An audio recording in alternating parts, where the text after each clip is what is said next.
I love taking a look at certain folks in the media, people who've been around for years that are always wrong, but they keep coming back on the air. And nobody is more perennial and more regurgitated in the media, maybe over a long period, than this guy. This is Robert Reich. Robert Reich was a former labor secretary under Bill Clinton. Before that, he was a Harvard professor. After that, he's been teaching and lecturing, writing books. I think he's written 18 or 20 books. He writes a lot. He's also in the New York Times fairly often, and does a lot of interviews on MSNBC or CNN or anybody else that'll listen to him. But this is a video he did a couple of years ago called The Three Myths, and it was really aimed at the lowest common denominator as far as the intellect of the American people goes, and this is it. It's actually 4 myths, because the first thing he says is a myth, but we're going to go through them all. It's kind of fun. Most Americans haven't had a raise in years. Yet corporate profits are at record highs and CEO pay is in the stratosphere. So, hold on a minute. First, workers over the years have had very good raises. The problem is that American people are really shitty at managing their money. In 1980, when Jimmy Carter was thrown out of office for being a bungling fool, the inflation rate in the United States was 12%, interest rates were at 12%, and the median household income in America at that time was $12,000 a year. Today, adjusted to inflation, that would put the median household income at about $54,000 a year, maybe a little above it, $54,100 a year. The reality is the median household income in America today is just about at $62,000 a year.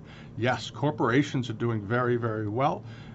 CEO pay is very, very high, but also who's doing well are investors in all those companies, people who are going to rely on them for their pensions going ahead, like the California State Pensions Fund, the Teachers Fund out there, or the AFL-CIO. They're all doing extremely well, as are mom and pop small businesses, which drive the U.S. economy, who are investing and setting aside money for their retirement.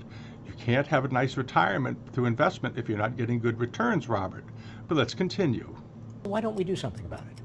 Because we've accepted 3 dangerous mythologies that prevent us from seeing what's really happening and pose false choices. His 3 myths are myths, so we continue. We need to see the truth so we can understand the real choices ahead. Myth number 1. The job creators are CEOs, corporations, and the rich, whose taxes must be low in order to induce them to create more jobs. Rubbish. The real job creators are the vast middle class and poor, whose spending induces businesses to create jobs. Nonsense. What creates jobs in America, he's creating a rich person versus a poor person argument here. It's a total bullshit story. Most, if not all, of the jobs created in America were the result of grit determination by small businesses to build something for themselves, or inventors, people like Steve Jobs, Bill Gates, Thomas Edison, Henry Ford, John Rockefeller. These people who had an idea, had a plan, put it into action, and either built it up on their own or got investors, corporations, rich people to put up the money to get things launched. Even Steve Jobs got into financial trouble years ago. He had to borrow $100 million from Bill Gates to keep Apple going. Otherwise, nobody in America would own an iPhone today. It was not the working people who did it. The working people get the jobs from these successful businesses and then go out and buy products. All right? Let's continue. Which is why raising the minimum wage, extending overtime protection, enlarging the earned income tax credit, and reducing middle-class taxes are all necessary. And the only way we can afford it...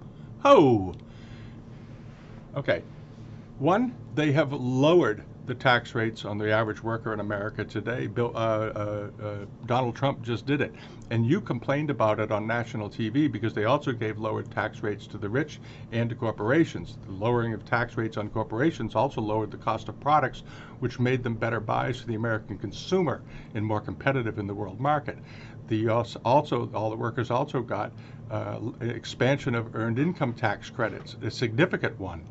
All right, and you complained about that equally. Now it's for minimum wage. Minimum wage hasn't gone up a heck of a lot, but the reality is that the economy has moved beyond minimum wage. A lot of European countries don't have minimum wages either, and very few people, in fact, work for the minimum wage in America. Almost nobody. maybe 1 or 2% of the entire population, and the vast majority of them are young people doing summer jobs or working part-time after school, mowing lawns, shoveling snow, flipping hamburgers, making beds in motels and hotels. All right. They are not the bulk of the American working population. The average worker today in America earns anywhere from $16 to $24 an hour. So let's continue. To do any of this is to raise taxes on corporations and the rich. Oh, before he slips that one by, corporate tax rates, as everybody in the world knows, including tax experts throughout even the most socialized Scandinavian countries will tell you, if you increase taxes on businesses, the business will simply transfer the tax to the worker.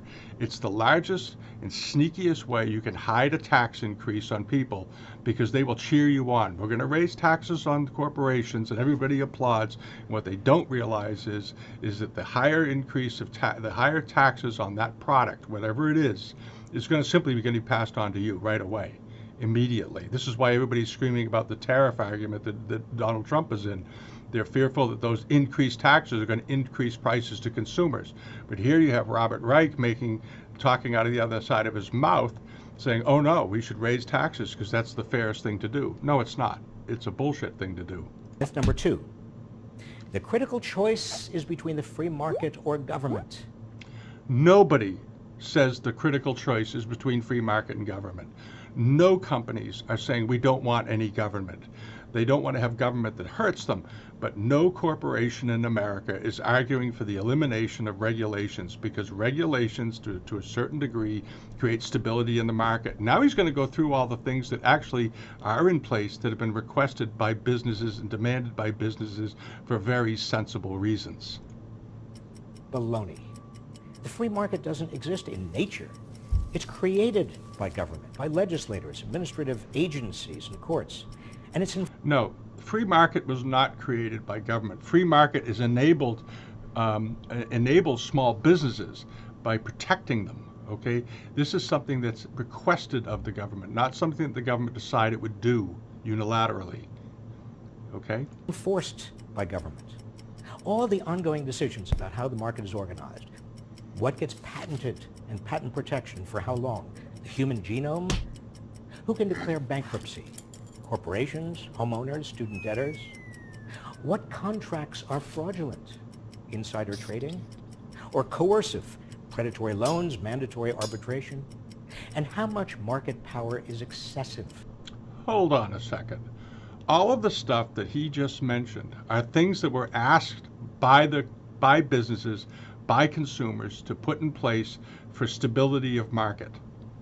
He's acting as though this is just something the government came up with. Everything he just mentioned are all things that every business pretty much across the board says absolutely we need these things, because without these protections people wouldn't invent things because they wouldn't have patent protections.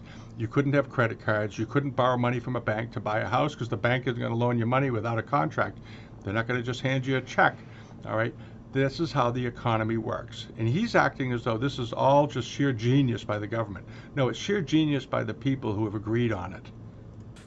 Comcast and Time Warner, for example, all of these decisions depend on government. Myth number 3, we should worry most about the size of government. Wrong. We should worry about who government is for. When big money from giant corporations and Wall Street inundate our politics, all decisions relating to who's taxed, number 1, and how government is organized, number 2, become biased toward those at the top. Okay, let's take a look at that statement. Think of 2 states that have the most regulations and are, quote, most for the people, the most democratically run states in the country. I can think of a few. New York, Massachusetts, California. California, highest poverty rate in the country. They're for the people. They have the highest poverty rate pretty much in the country. They have massive wealth disparity. They have extremely high taxes. And businesses are moving out of California to go to other places that are more favorable to them so that they can create jobs and have less regulation. All right? Not to mention the prison system problem in California and everything else that's going on there. Now let's take a look at states like, New Hampshire. Second lowest tax rate in the country, second highest income in the country. They have a part-time legislature. The legislatures in New Hampshire get paid a flat $200 a year. There's no pension plan. They also have very good schools up there, very good roads, clean air, everything you'd want to have. They even have virtually no gun laws, and they have virtually no murders. All right? So when he talks about states that are for the people, be careful what he's talking about, because every state in this country that claims they're really for the people, the really social democrat-run states, are not doing great these days, not to mention Illinois and Chicago and every place else. Connecticut is on the verge of bankruptcy. Rhode Island isn't doing very well either, okay? So this is a myth, another myth. Right now, the game is rigged. Yeah, and the Democrats have rigged it, and you're just full of shit, Mr. Reich. So the next time you hear Robert Reich give a speech, really listen carefully to what he's saying and think about it. He's very convincing. He's a good teacher. He's really good at saying these things, but it's just absolutely untrue. All right, till next time.